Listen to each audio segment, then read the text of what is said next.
Halo, selamat pagi atau siang atau malam mahasiswa di kelas hukum HPI. Pada kesempatan ini kita akan kembali eh, melanjutkan materi kuliah kita yang pertemuan berikutnya. Sebelumnya, untuk kita rekap, kita ingat di pertemuan sebelumnya bahwa kita membahas bahwa di HPI itu kita mengatur mengenai forum. Kalau mahasiswa masih ingat, kalau untuk mencari forum yang berkaitan dengan person seseorang itu asas yang berlaku adalah aktor sekuitur. Aktor sekuitur itu adalah di mana ketika forum yang berlaku itu tergantung kepada domisili tergugat, ya. Bagaimana kalau tergugatnya tidak diketahui? Untuk selanjutnya memang kita bisa menggunakan forum di mana penggugat berdomisili. Begitu juga di pertemuan sebelumnya kita membahas bagaimana badan hukum, bagaimana badan barang bergerak gitu ya, dan sebagainya. Kemudian untuk aset sendiri, forumnya adalah uh, dengan prinsip res itae. Res itae untuk barang yang tidak bergerak, sementara aktor sekuitur untuk barang yang bergerak, sama mengikuti dengan orangnya. Ini sudah kita bahas di pertemuan sebelumnya. Kemudian untuk menentukan applicable law, kemarin kita juga sudah membahas bagaimana di Indonesia masih menggunakan pasal 16 AB, yaitu mengikuti eh, nationality atau kewarganegaraan dari orang Indonesia sendiri. Di samping nationality juga kita mengenal ada prinsip domisil yang dianut oleh negara common law. Kemudian kita juga membahas mengenai applicable law untuk property, yaitu dengan prinsip res itae pasal 17 AB, yaitu di mana barang itu barang itu terletak, ya. Kemudian kita juga membahas mengenai applicable law untuk legal action dengan prinsip loci actus, di mana applicable law yang digunakan adalah di mana kegiatan itu atau tindakan itu dilakukan.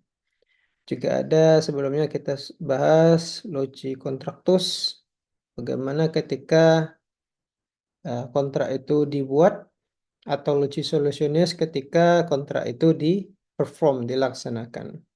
Kita juga mengenal prinsip uh, loci komisi. Loci komisi ini di mana suatu tindakan melawan hukum itu dilakukan, atau loci damni, di mana kegiatan tindakan melawan hukum itu menimbulkan dampak. Kemudian kita juga mengenal untuk perkawinan di mana loci celebrationis, yaitu di mana perkawinan itu dilangsungkan. Ini mudah-mudahan masih diingat. Kemudian untuk pemberlakuannya sendiri, itu kita melihat pasal 431 RV, yaitu pengadilan Indonesia mempunyai kekuatan hukum sampai di negara Indonesia itu sendiri. Kemudian untuk 436 RV menjelaskan tidak berlakunya ketentuan yang sudah ditetapkan oleh pengadilan negeri lain di luar negeri kepada orang-orang di atau uh, personal hukum di Indonesia.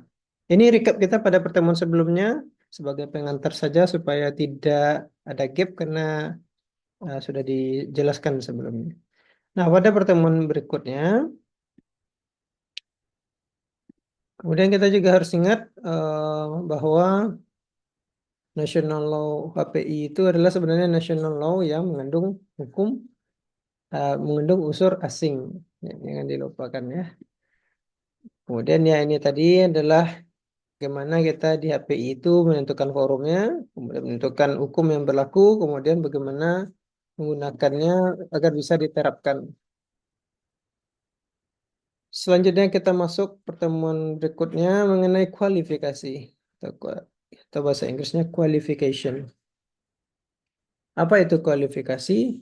Yang jelas bukan kualifikasi dalam seperti kalau kita mendengar dalam olahraga ya, kualifikasi misalnya pertandingan menuju Piala Dunia misalnya. Bukan seperti itu, tapi lebih kepada kualifikasi bagaimana mengelompokkan sesuatu. Apakah ini kualifikasi menunjukkan sesuatu? Kemudian kita lihat apa itu kualifikasi di dalam HPI. Kualifikasi di dalam HPI yaitu berarti mengelompokkan fakta-fakta yang ada di dalam suatu kasus menjadi ke dalam suatu kategori-kategori hukum tertentu ya. Mengelompokkan fakta yang ada di dalam perkara yang atau kasus yang dimunculkan dalam kelompok-kelompok tertentu. Apa gunanya? Gunanya untuk memudahkan kita untuk memberikan arahan kepada kita bagaimana nanti hukum yang berlakunya terhadap permasalahan ini. Harus kita kelompokkan dulu, harus kita pastikan terlebih dahulu. Tipe-tipe kualifikasi di dalam HPI ada dua. Yang pertama, ada beberapa ya. Kalau yang utamanya memang dua. Yang pertama Lex Fori, yaitu mengklasifikasikan fakta-fakta yang ada ke dalam suatu sistem hukum yang sudah ada, yang diberlakukan oleh hakim. Jadi Lex Fori ini uh, kembali kepada ketika misalnya sudah ditentukan forumnya, misalnya di Pengadilan Jakarta, berarti hukum yang berlakunya adalah hukum-hukum di Indonesia. Jadi diklasifikasikan fakta-faktanya ya berdasarkan hukum Indonesia sendiri. Sementara lex causa yaitu mengklasifikasikannya fakta-fakta itu ke dalam hukum yang semestinya berlaku. Jadi eh, pertemuan sebelumnya kita sudah sempat membahas bahwa bisa jadi pengadilan yang di Jakarta, tapi hukum yang diberlakukan adalah hukum yang dianggap cocok setelah lakukan klasifikasi ini adalah hukum bisa jadi hukum Belanda atau hukum Prancis atau hukum Inggris. Jadi dia mengklasifikasikannya ke dalam hukum yang menurut fakta dalam perkara itu yang paling pas ini. Sehingga bisa jadi ya maybe foreign law atau sistem. Kemudian ada lagi pendapat mengenai tipe kualifikasi itu bisa dilakukan secara gradual bertahap. Yang pertama ditentukan dulu hukum berlakunya berdasarkan hukum yang ada di tempat forum itu. Kemudian setelah itu baru dilakukan lagi kualifikasi berdasarkan hukum yang tepatnya. Jadi pertama-tama mengakomodasi dulu menurut hukum di tempat forum itu berlaku apa? Misalnya hukum di Indonesia, hukumnya sepertinya apa? Kemudian berdasarkan hukum Indonesia itu, kemudian digali lagi fakta-faktanya lebih masuk ke hukum yang mana. Jadi ini secara bertahap. Jadi ini mengakomodasi lex fori dan lex causa. Ini sekaligus menjadi uh, pas solusi terhadap kritik terhadap lex causa yang justru lebih memberikan peluang bagi hukum negara lain diterapkan oleh hakimnya. Kemudian ada lagi namanya analitik atau autonomous qualification yang mana em, pendapat ini kualifikasi dalam pendapat dalam kualifikasi ini ingin agar sebenarnya tidak secara terpisah menentukan hukum yang berlakunya, tetapi mengharapkan bahwa di HPI itu karena sebenarnya dia bersifat internasional, harusnya ada suatu sistem atau hukum tertentu yang terpisah dari hukum-hukum masing-masing negara. Tapi ini hanya gambaran saja bahwa keinginan HPI seperti itu, meskipun pada prakteknya itu susah. Nah, dari 4 kualifikasi ini kita sebenarnya sudah bisa memberikan penilaian mana yang punya kelebihan dan kekurangan.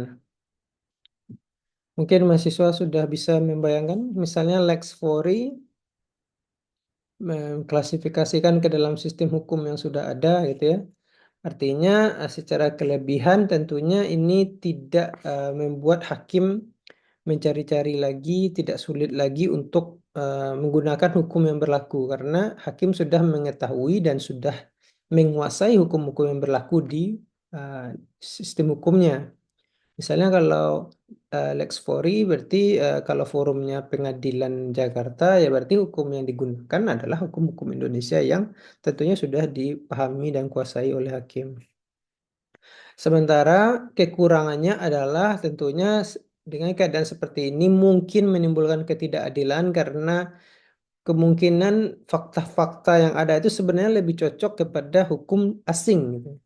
Tapi karena dipaksakan ini hanya yang diberlakukan adalah hukum tempat hakim melakukan olah perkara, akhirnya mungkin timbul suatu ketidakadilan rasanya kepada pihak-pihak yang berkepentingan. Ini kekurangannya. Sementara untuk lex causa, eh, kelebihannya adalah dia bisa mengakomodir rasa keadilan dan rasa dan apa rasa keadilan para pihak dan bagaimana hukum itu sendiri ditemukan ya karena dia lebih mencari mana hukum yang paling cocok untuk diterapkan di dalam kasus itu. Kekurangannya apa? Misalnya kalau kita menjadi hakim pengadilan Jakarta, kemudian kita dipaksa untuk tanda kutip dipaksa untuk eh, apa ya menerapkan hukum asing ya tentu ini ada timbul kebingungan pertama dari hakim, mungkin dia harus belajar lagi, kemudian juga mungkin saja kalau sesuatu yang tidak dipahami itu mungkin bisa saja bisa jadi salah diterapkan ya. Jadi ini jadi kekurangan yang ada di Lex Causa. Itu dua kelebihan dan kekurangan utama dari Lex Fori dan Causa. Jadi untuk gradual sama analitiknya silahkan nanti mahasiswa mencoba menganalisa sendiri. Tapi yang paling penting dua itu ya. Kita lanjutkan. Kita lanjutkan kepada materi titik paut dan atau dalam bahasa asingnya anchor point. Apa itu titik paut? Di dalam HPI yang kita sebut dengan titik paut adalah faktor-faktor yang bisa menunjukkan arah pemberlakuan hukum yang digunakan di dalam perkara itu.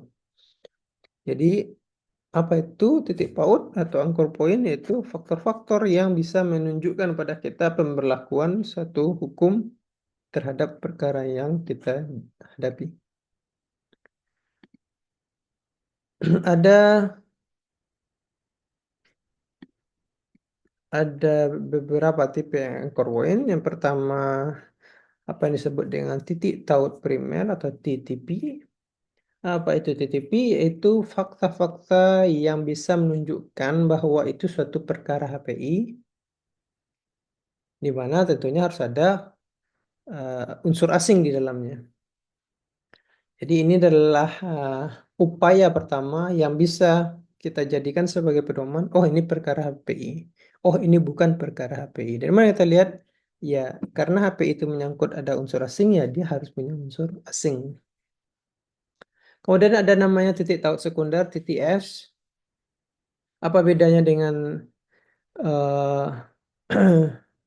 TTP? Nanti kita lanjutkan di materi berikutnya ya. Sekarang kita lebih perdalam lagi titik taut primer. Kalau titik taut primer, seperti yang disampaikan, dia harus bisa menunjukkan adanya unsur asing di dalam itu. Misalnya ada kasus seorang Indonesia menikah dengan seorang warga negara Belanda. Kemudian ada lagi kasus keadaan commercial transaction antara orang Jerman dengan orang Jepang. Nah, di sini kalau kita lihat perbuatan hukumnya ada, kemudian apakah ini HPI atau tidak ya kita berdasarkan titik tolak primer kita harus bisa menentukan ini ada nggak keterkaitannya secara HPI. Apa keterkaitannya adalah citizenship kewarganegaraannya yang HPI. Yang satu Indonesia menikah dengan yang satunya orang Belanda. transaksinya satu dilakukan oleh seorang Jerman dan satu orang lagi dilakukan oleh orang Jepang. Ini yang membuat ini menjadi terlibatnya unsur asing. Titik tolak primernya apa? Berarti dari kewarganegaraannya. Kemudian ada contoh lain mungkin yang bisa mahasiswa kembangkan ya. Apa yang menyebabkan apa contoh kasus yang memberikan kita petunjuk bahwa itu HPI atau tidak? Ya cari apa itu unsur asing yang terlibat di dalamnya. Kita lanjut kepada titik taut sekunder, titik S. Dia adalah kalau tadi dia menunjukkan bahwa itu peristiwa HPI, tetapi kalau ini dia bisa langsung menunjukkan hukum apa yang berlaku. Jadi ini bisa disebut juga dengan determining factor, faktor yang menentukan di dalam titik taut yang kita pelajari di HPI. Jadi titik taut sekunder secara pengertiannya menunjuk fakta-fakta yang dapat menunjukkan hukum yang berlaku. Apa contohnya? Yang pertama tadi kita membahas pernikahan antara orang Indonesia dengan orang Belanda yang dilaksanakan di Arab Saudi. Kemudian yang kedua adalah terjadinya transaksi komersial antara orang Jerman dan orang Jepang yang transaksinya itu disepakati di Jakarta. Nah, kalau kita lihat di sini, mana titik taut primer tadi? Titik taut primer tadi ya pernikahan orang Indonesia dengan orang Belanda. Di mana titik taut sekundernya? Kita bisa tahu dia hukumnya yang berlaku apa? Bahwa pernikahan itu dilaksanakan di suatu negara. Di mana di Arab Saudi. Kalau unsur yang kedua ini tidak ada, kita tidak bisa menentukan hukum yang berlaku karena untuk pernikahan kita menganut lex loci celebrationis di mana pernikahan itu dilangsungkan. Jadi kalau informasi faktanya hanya orang menikah antara Indonesia dan Belanda, ditanya sama orang di mana itu Bang Uni eh, hukum yang berlakunya, ya mana titik tahu sekundernya? Hukum apa bisa diberlakukan? Yaitu titik sekundernya di sini adalah pernikahan dilaksanakan di Arab Saudi. Sama dengan kasus yang kedua, ya di mana transaksinya dibuat? Ya, transaksinya dibuat di Jakarta. Inilah titik taut sekundernya. Mungkin ada contoh lain yang bisa dikembangkan oleh mahasiswa, silahkan ya. Karena ini hanya dua contoh. Nah, dengan kata lain, jika dia pernikahan, titik taut sekundernya adalah di mana dia dilangsungkan. Kalau dia mengenai masalah aset, berarti di mana aset itu berada.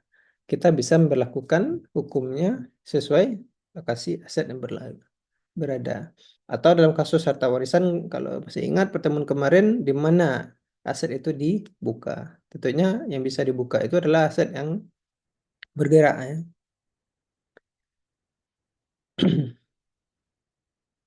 Kemudian kalau dia kontrak, di mana kontrak itu disepakati? Atau kalau itu tidak jelas, di mana kontrak itu dilaksanakan? Inilah titik saut sekundernya. Jadi kalau kita lihat gambarannya, TTP itu termasuk di dalamnya kewarganegaraan yang bisa berbeda ya, unsur asingnya di sana. Satu warga negara ini, kalau kalau warga negara Indonesia menikah dengan warga negara Indonesia, apakah itu HPI? Ya tidak, karena citizenship-nya, titik primernya tidak menunjukkan unsur asing. Tapi kalau satu orang Indonesia menikah dengan satu orang Indonesia, tapi yang satu berdomisili di Jakarta, yang satu berdomisili di Belanda misalnya, ya itu muncul HPI. Kenapa? Ya, perbedaan domisili. Jadi meskipun tahap yang pertama tidak ada titik tautnya, kewarganegaraan tidak bertitik taut karena sama-sama warga negara Indonesia, tapi ternyata ada titik taut lain yang membuat ini menjadi HPI, yaitu adalah domisili yang berbeda.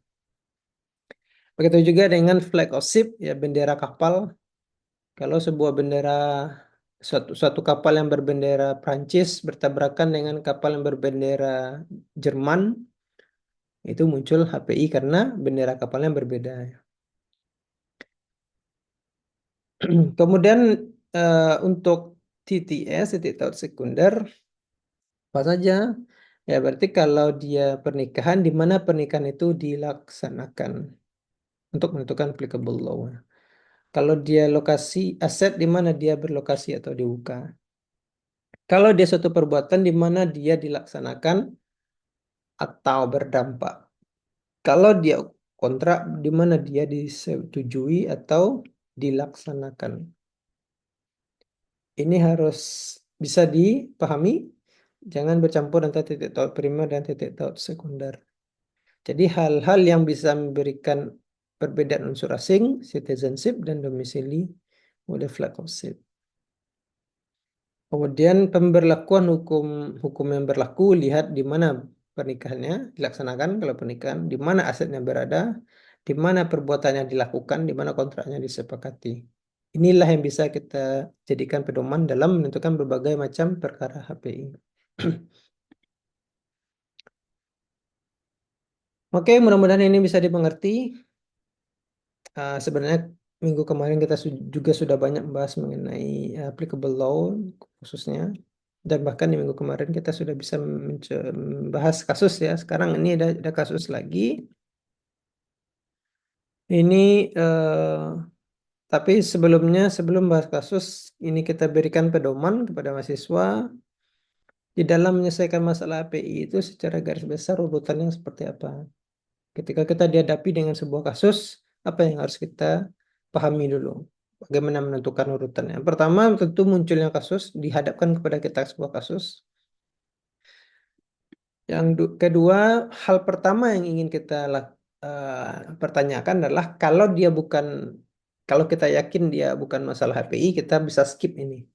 Tapi kalau kita ada uh, apa kecenderungan pemikiran bahwa ini HPI atau tidak, kita harus pertanyakan dulu, ini HPI apa tidak? Nah, disinilah kita mengaplikasikan TTP tadi. Ada nggak perbedaan warga negaranya? Ada nggak perbedaan domisilinya? Ada nggak perbedaan bendera kapalnya yang membuat ini menjadi HPI? Ini kita pertanyakan dulu di awal-awal kalau kita mencurigai ini ada HPI atau tidak di dalamnya. Kemudian barulah kita tentukan forumnya. Tentukan forumnya berdasarkan konsep-konsep HPI ya. Setelah ditentukan forum, baru hakim akan menentukan applicable law. Setelah hakim pasti ini adalah tempat dia bisa memutuskan perkara, baru dia menentukan applicable law. Applicable law kita mengaplikasikan TTS yang tidak pelajari tadi. Kalau dia pernikahan, di mana laksanakan? Kalau dia aset, di mana dia berada? Kalau dia kontrak, di mana dia disepakati? Kalau dia perbuatan, di mana dia dilakukan? Gitu ya. Nah, disinilah tahap menentukan applicable law. Kemudian tentu setelah jelas applicable law-nya, hukum yang berlakunya, hakim akan mencoba menyelesaikan kasusnya dan kemudian juga akan mengeluarkan putusan. Tentunya di dalam HPI menyelesaikan kasus tidak sesederhana yang dibayangkan ya, tapi dia tidak serumit yang bisa terjadi kalau kita memahami prinsip-prinsip dalam HPI. Kemudian isu terakhir tentunya bagaimana putusan itu bisa dilaksanakan berdasarkan pasal 431 tadi RV.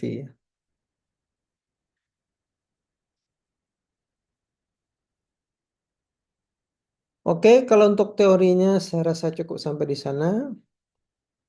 Kemudian kita coba hadapkan dengan sebuah kasus. Kasusnya seperti ini misalnya. Misalnya ada seorang warga negara Indonesia yang dipekerjakan dengan kontrak tertentu oleh perusahaan Belanda. Dia harus bekerja dengan melalui kontrak itu ya. Biasanya kontrak kan punya batasan ya, ketentuan jangka waktu. Yang ini di kontraknya itu disebutkan dia bekerja sampai 10 tahun. Nah, di tahun kelima dia melakukan perjalanan liburan ke Jepang yang semestinya dia balik lagi untuk bekerja, tapi ternyata dia jatuh cinta dan malah menikah dengan orang Jepang di sana. Karena dia sudah menikah dan punya preferensi untuk tinggal, kemudian terjadi eh, tentunya perusahaan Belanda berupaya untuk menuntut dia karena dia punya kontrak 10 tahun baru dijalankan 5 tahun. Nah, berdasarkan apa yang sudah kita pelajari ini, pertama tentu kita tentukan ini apakah ada HPI atau tidak. Yang kedua, kalau dia ada HPI atau tidak. Kalau memang dia ada HPI, di mana dia kalau perusahaan Belanda itu ingin menuntut hukum yang berlakunya apa? Nah, ini saya rasa bisa dijawab oleh mahasiswa ya. Nah, dengan demikian cukuplah materi kita pada hari ini. Kita ucapkan alhamdulillahirabbil alamin. Assalamualaikum warahmatullahi wabarakatuh.